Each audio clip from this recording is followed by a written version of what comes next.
मेरे मेहरबान दोस्तों, मैं हूं अन्नू कपूर और एक बार फिर आप सबका स्वागत करता हूं, अभिनंदन करता हूं आपके इस पसंदीदा शो में जिसका नाम है सुहाना सफर विद अन्नू कपूर, सिर्फ 92.7 बिग एफएम पर।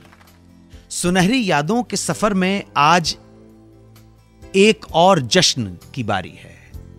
जश्न है सालगिरह सेलिब्रेट करने का, जिनका बर्थडे कल यानी कि 2 अक्टूबर को था। यूं तो 2 अक्टूबर को दो महान हस्तियों का जन्म हुआ, बापू और शास्त्री जी, लेकिन इसके साथ साथ ही एक कलाकार ने भी 2 अक्टूबर को जन्म लिया।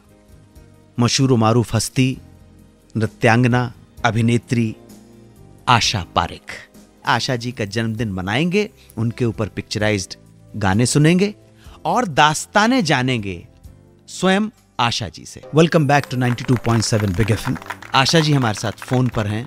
आशा जी नमस्कार, मैं अन्नू कपूर बोल रहा हूँ। नमस्कार, कैसे हैं आप? बस आपकी कृपा है, आप कैसी हैं? बस फर्स्ट क्लास। हमारा सौभाग्य कि आप हमारे साथ फोन पे बनी हुई। आशा जी कहाँ पैदा हुई थी आप? मैं बम्बई में पैदा हुई थी। एक्चुअली किसी को पता नहीं है, लेकिन my mother was a freedom fighter. वाह वाह। तो क्या शुभ नाम था आशा जी? क्या नाम था मम्मी का? उनका नाम सुधा था, सुधा पारेख जी। और पिताजी का शुभ नाम? बच्चू भाई पारेख। अच्छा जी। तो ये हुआ कि my mother was a freedom fighter और 1942 की फ्रीडम मूवमेंट चल रही थी जी।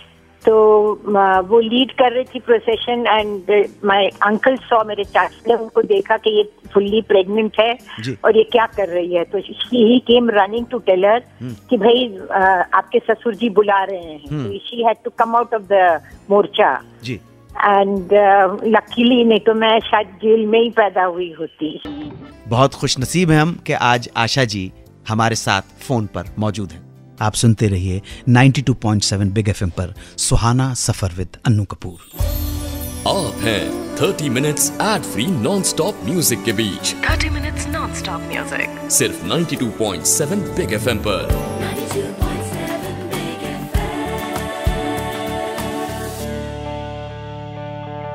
Welcome back to 92.7 big FM.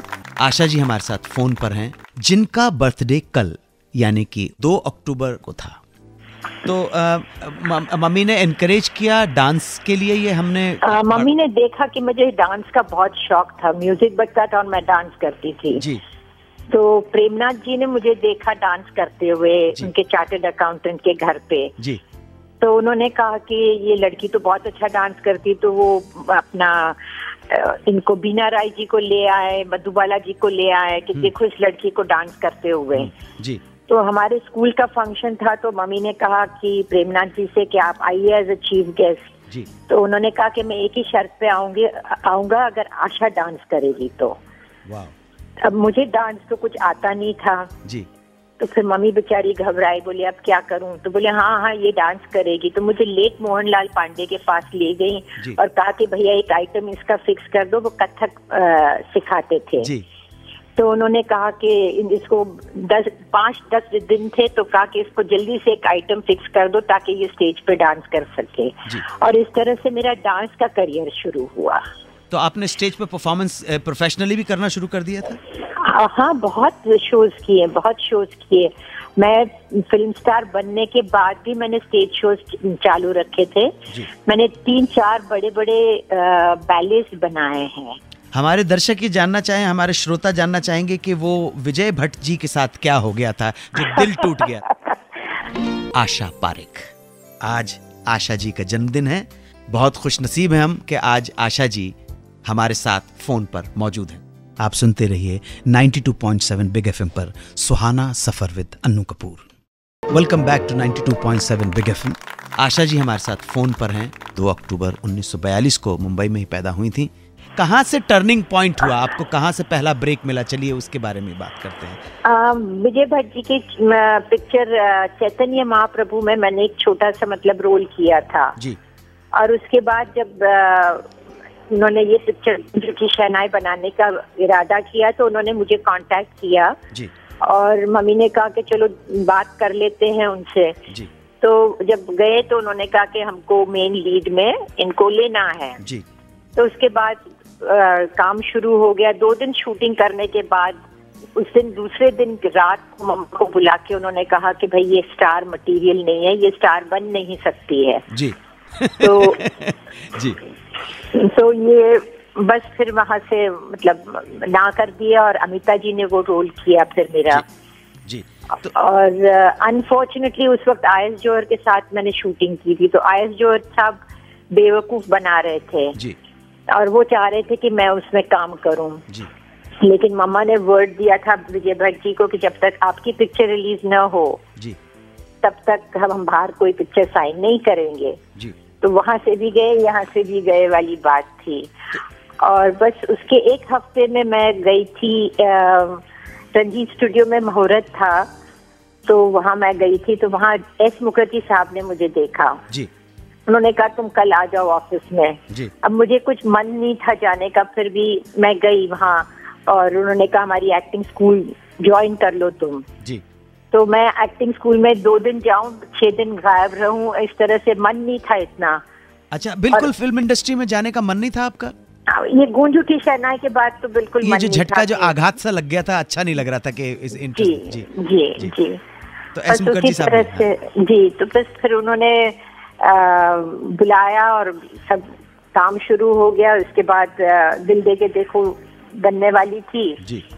तो कहा कि 1 शॉट साधना देगी, 1 शॉट आशा देगी, 1 दिन की शूटिंग करेंगे, जो ठीक रहेगा उसको हीरोइन बनाएंगे। नहीं सॉरी मैं मिस कर गया। आपका कहने का मतलब आपने कहा अभी कि 1 शॉट आशा देंगी और 1 शॉट कौन देगा? साधना।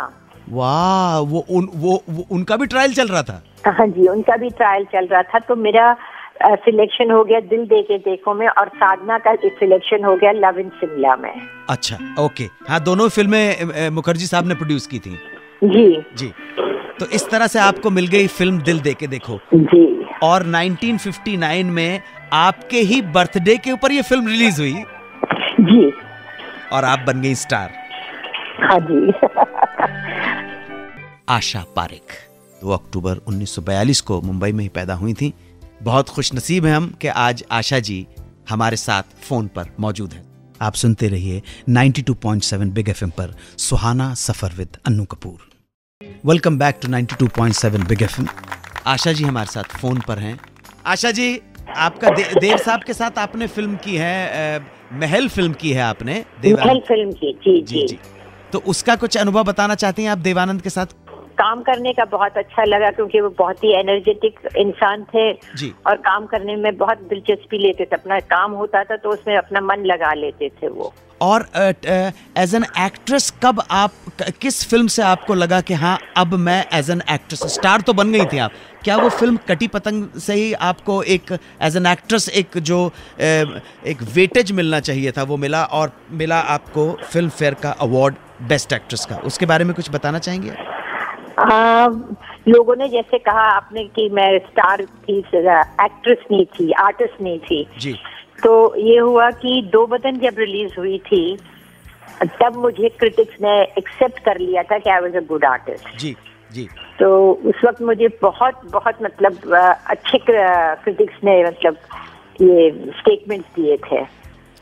तो वहां से पीपल स्टार्टेड फीलिंग कि हाँ कुछ एक्टिंग कर लेती है। उसके बाद चिराग में भी रोल था, वो भी काफी मुश्किल वाला रोल था। और मैं तुलसी तेले आंगन की में आपकी परफॉर्मेंस सब लोगों ने बहुत सराही। जी। शम्मी जी के साथ पहली फिल्म में काम करते हुए घबराहट थी? इतने बड़े स्टार थे या ओके कुछ प्रॉब्लम नहीं? नहीं, शम्मी जी के साथ काम करने का मजा इसलिए आ रहा था क्योंकि वो बहुत ही मतलब समझाते थे, इस तरह से करो, इस तरह से करो। और मुझे गाना बिल्कुल वो लिप सिंग में गाना बिल्कुल आता नहीं था। उन्होंने ही मुझे सिखाया कि कैसे लिप सिंग करते, कैसे गाना गाते हैं। तो आए दिन बाहर के में गाना था, उनको ऐसे लगा कि मैं उनको इमिटेट कर रही हूँ, लेकिन उनकी स्टाइल मेरे में थोड़ी बहुत सी आ गई थी। अच्छा, और ये भी हमने सुना है कि आप शम्मी जी को चाचा कहकर बुलाया करती थी, ये सही बात? जी, मैं उनको चाचा बुलाती थी। देखिए श्रोताओं, आप सुन रहे हैं, हीरोइन हीरो को चाचा बुलाती है। और हमने ये भी सुना है कि उनकी जो धर्मपत्नी थी एक पॉइंट के ऊपर आपको गोद लेना चाहती थी। हाँ बिल्कुल, गीता जी मुझे गोद लेना चाहती थी। जी। और हम शूटिंग कर रहे थे दिल दे के देखो की जी, तो उस वक्त गीता जी मुझे अपने कंधे पे उठा के घुमाती थी और कहती थी इसको अडॉप्ट कर लेते हैं। अरे वाह वाह वाह, ये प्रेम था, ये प्रेम था। जी। आशा पारेख, बहुत खुश नसीब है हम कि आज आशा जी हमारे साथ फोन पर मौजूद हैं। आप सुनते रहिए 92.7 बिग एफएम पर सुहाना सफर विद अन्नू कपूर। आप हैं 30 minutes ad free non stop music के बीच। 30 minutes non-stop music. सिर्फ 92.7 बिग एफएम पर। 92.7 Big welcome back to 92.7 big FM. और आशा जी हमारे साथ फोन पर हैं।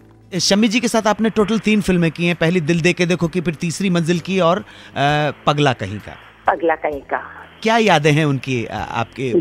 वो तो आपको बहुत प्यार करते थे, बहुत प्यार करते थे आपको। जी, बहुत बहुत ही मजा आया उनके साथ काम करने का। हमने जब साधना जी से बात की तो साधना जी ने ये कहा हमसे कि आप लोगों के बीच में कोई राइवलरी नहीं थी। अगर डांसर का रोल होता था तो आशा के पास चला जाता था, खूबसूरत लड़की का रोल होता तो सायरा के पास चला जाता था, और परफॉर्मेंस वाला होता तो मेरे पास आ जाता था। और हमने ये भी सुना है कि आप एक ही फील्ड में एक ही कंटेम्प्रेरी रहने के बावजूद आपके बीच में कोई इस तरह की राइवलरी नहीं थी। इस बारे में कुछ कहना चाहेंगे? नहीं, कोई राइवलरी तो थी नहीं, बट हाँ प्रोफेशनल जेलसी जरूर होती है। ये नहीं कि प्रोफेशनल जेलसी नहीं होती है राइवलरी थोड़ी होती है, क्योंकि किसको कैसा रोल मिल रहा है, कौन सी पिक्चर चल रही है, कौन सी नहीं चल रही है, होता है थोड़ा सा, हम चाहे न चाहे थोड़ा सा। बट ऐसी राइवलरी नहीं थी कि जो मतलब एक दूसरे से बात नहीं करो, ये नहीं। मिलते थे तो बहुत अच्छी तरह से मिलते थे हम। और आशा जी एक बात और पूछना चाहूँगा जो हमारे ज़्यादातर श्रोताओं को पता नहीं है। एक पॉइंट के ऊपर आपने जो घर अपना डिज़ाइन किया था वो कहा जाता था आयन रैंड के किसी नॉवेल या किसी उसके ऊपर किसी आर्किटेक्ट से डिज़ाइन करवाया था, और किसी ज़माने में आपके घर का डिज़ाइन पूरे हिंदुस्तान में चर्चा का विषय रहा था। इस बारे में कुछ प्रकाश डालना चाहेंगी आप? मेरा जो मकान था वो पूरा रेड स्टोन में बनाया हुआ था जी। और नरी गांधी ने वो बनाया था मेरा मकान। किन्होंने? फ्रैंक लॉयड नारी गांधी जी। और फ्रैंक लॉयड राइट के वो असिस्टेंट थे जी, जो एक बहुत ही मशहूर आर्किटेक्ट अमेरिका में थे जी जी। तो बहुत ही यूनिक स्टाइल का घर था जी, इसके मतलब सारा पत्थर से बना हुआ था। अच्छा, बहुत खुश नसीब है हम कि आज आशा जी अपना बर्थडे सेलिब्रेट करने के लिए हमारे साथ फोन पर मौजूद हैं। आप सुनते रहिए 92.7 बिग एफएम पर Suhana Safar with Annu Kapoor. Welcome back to 92.7 big FM. Asha ji हमारे साथ फोन पर हैं। आपने सारी फिल्में की, आपने टेलीविजन भी डायरेक्ट किया, और उसके बाद सेंसर की चेयरपर्सन भी रहीं। एक कंट्रोवर्सी भी आपके बारे में थी जब आपने शेखर कपूर की फिल्म एलिजाबेथ को सर्टिफिकेट या क्लियर करने से इनकार कर दिया है। अगर feel like sharing this thing? नहीं, द थिंग इज के शेखर कपूर जी गलत थे इसलिए क्योंकि ब्रिटिश में भी जब यूके में भी पिक्चर रिलीज हुई थी तो उसको RA सर्टिफिकेट दिया था जी जी।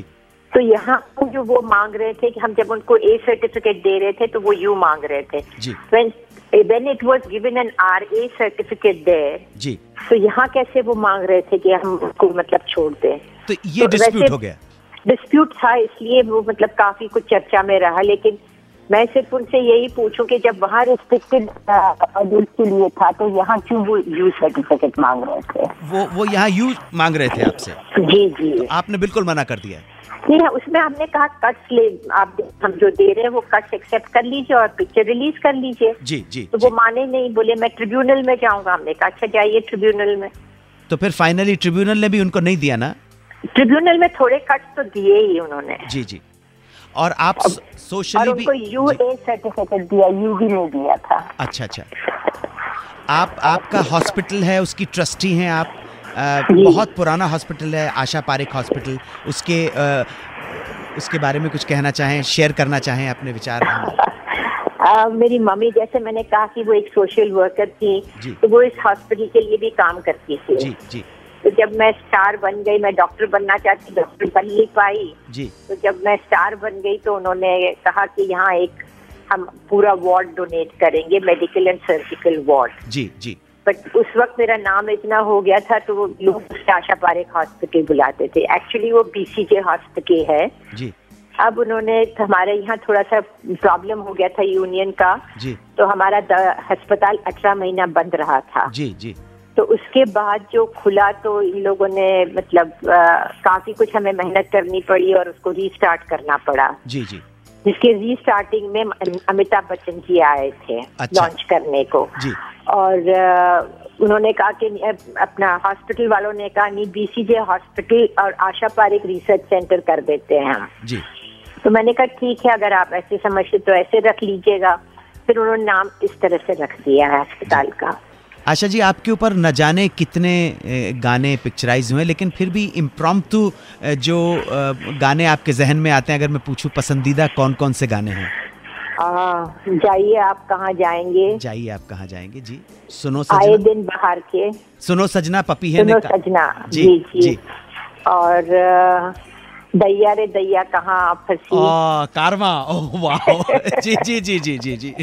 तेरी आंखों के सिवा दुनिया में रखा क्या है, जी जी जी, मदन मोहन जी। और सोना रे सोना, ओ मेरे सोना रे, बिल्कुल बिल्कुल, एक से एक बेहतरीन गाने आपके ऊपर पिक्चराइज हैं। वाह वाह वाह जी, बहुत अच्छे गाने हैं, बहुत अच्छे गाने। और लव इन टोक्यो के गाने सायोनारा, हाँ जी सायोनारा भी। आशा जी कुछ और कहना चाहें प्रोग्राम के बारे में, अपने बारे में कुछ भी शेयर करना चाहें? आपका प्रोग्राम बहुत अच्छा है, पुरानी यादें हैं वो सब ताजी हो जाती है, लोगों को बहुत कुछ इन्फॉर्मेशन मिलती है हमारे पुराने आर्टिस्टों के बारे में, तो आपको बहुत बहुत बधाई हो। Thank you very much Asha ji, आप खुश रहें, आबाद रहें, दीर्घायु हों, प्रसन्न रहें, स्वस्थ रहें, यही हमारी कामना है। Thank you Asha ji. समय हो गया है आपसे विदा लेने का। जय हिंद, वंदे मातरम।